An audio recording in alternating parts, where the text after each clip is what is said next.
Welcome to SPF World Views, a podcast that seeks out new perspectives on the global topics of today and insights into the conversations of tomorrow. This program will feature interviews with our experts here in Japan, as well as our partners around the world on a range of topics related to the work we do here at the Sasakawa Peace Foundation, or what we call SPF. But before we dive into these conversations, we thought we should take a moment to consider who we are here at the Foundation and how we fit into this global conversation.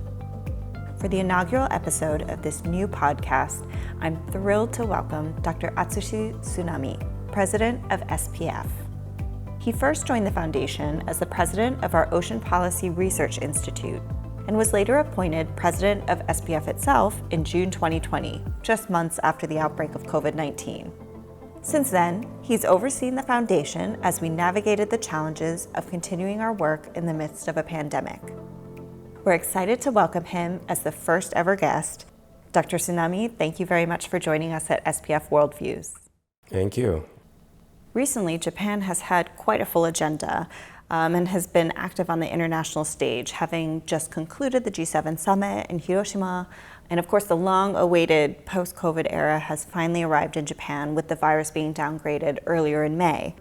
At the same time, we're facing a world filled with continuing challenges, from the fallout from the ongoing conflict in Ukraine, threats to the environment, tensions in East Asia, and the list goes on.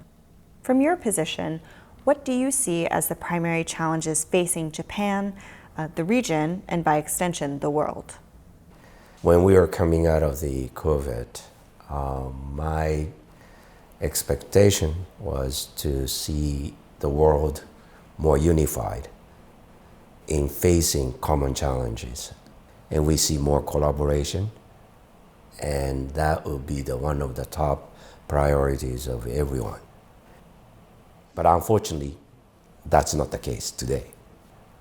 The challenge that I see, issues of more division, more conflict, less inclusion, more people are feeling that they are left behind, not being noticed by the global community. I think that is the kind of challenge, a real challenge that we're facing now.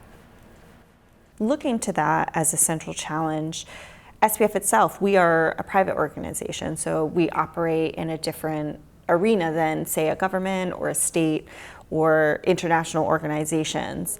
So what do you see as the role for these private organizations in confronting these increasing divisions that you're seeing at this time? When I assumed the presidency of this foundation, I thought myself, what is the mission, not only for the foundation, but what is the mission for me as being the president?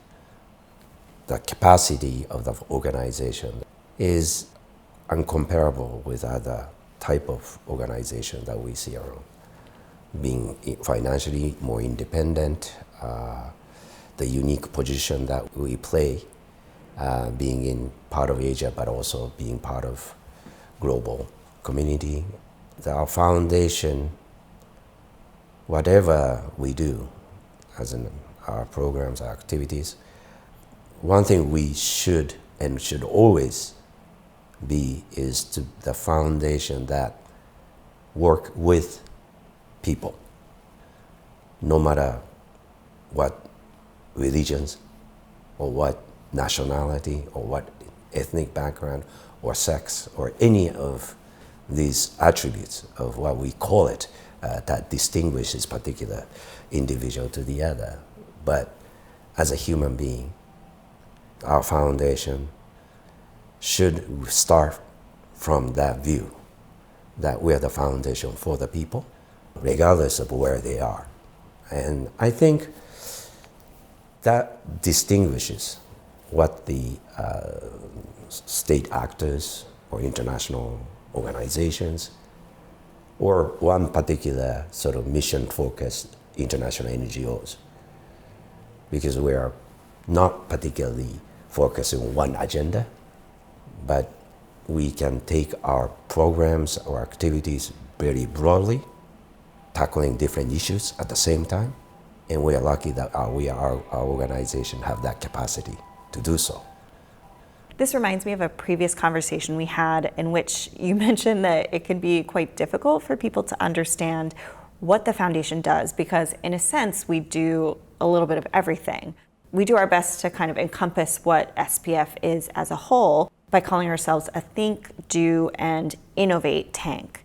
So as a think tank, we conduct research and do those sorts of academic, analytical activities. As a do tank, we're also working with partners on the ground. But I would like to ask you to elaborate a bit on the innovate tank aspect of this explanation. Often when we think of innovation, our mind instantly goes to technological innovation. But in our case, it's slightly different. So how would you describe the kind of innovation that you see happening at the foundation? What I would like to see happening in the foundation, because it's innovate tank, is the motto of the foundation, is think and act beyond conventional. Because business as usual, it took us to this far, but doesn't really provide the solution that's necessary for everybody's expectations. All these programs that we do always require a new ways of getting us there. In that sense, I expect our foundation to lead and innovate compared to other NGOs or state actors or international agencies. Our organization is much better equipped to take any risks of different ways and trying out different things. And if it works, fine. If it doesn't work, then we can shift to another thing. And that sort of flexibility of means and approaches that we can try and reach out to different stakeholders, different partners, different part of the community. When we talk about creating a peaceful, sustainable society, in particular region, that is for over the years that are divided with a lot of conflicts, lack of understanding, or although people on the ground actually, or actually people in the community are trying to find a way to coexist. Kind of a work that we can bring in is by creating more opportunity for dialogue. If there is one particular group of people that are needed to be empowered in order to have a voice in the process, or more opportunities to understand each other. If that's the case, we could be more innovative in trying out different approaches to find a solution for everyone. And that's our mission, really. Based on these topics that we've discussed earlier, where would you like to see the foundation go in the future, and where will you yourself be focusing your energy?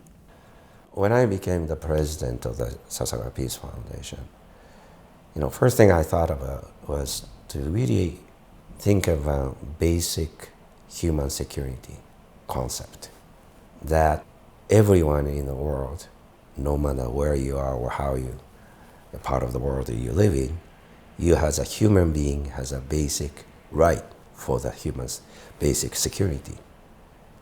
And the current system fails to provide that equally to everyone. What are the ultimate mission is that can we provide this sort of basic human security for everyone for decades and years to come. Climate crisis, the ocean conditions and everything, environment is changing so rapidly. Natural disaster takes people's life over suddenly at a global scale. Arctic is changing so fast. How are we going to address that issue? It's not just an issue of countries surrounding Arctic, but it's a global issue. But who are going to take that debate globally, particularly from Asia? That's why we held last year an international conference on the Arctic here in Japan, hosted by us. So the challenge is to be constantly innovative of our organization to meet the people's expectations and bring up the hope to everyone in the world. So that's, I think, what Sasakawa Peace Foundation should be doing.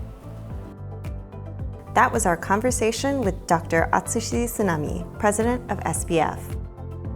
Thanks for joining us for this episode of SPF World Views. We have a lot more in store, so stay tuned for future episodes.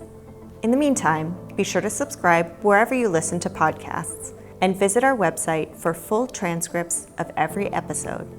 Special thanks to Dr. Sunami for being our first ever guest, and thank you for joining us at SPF World Views.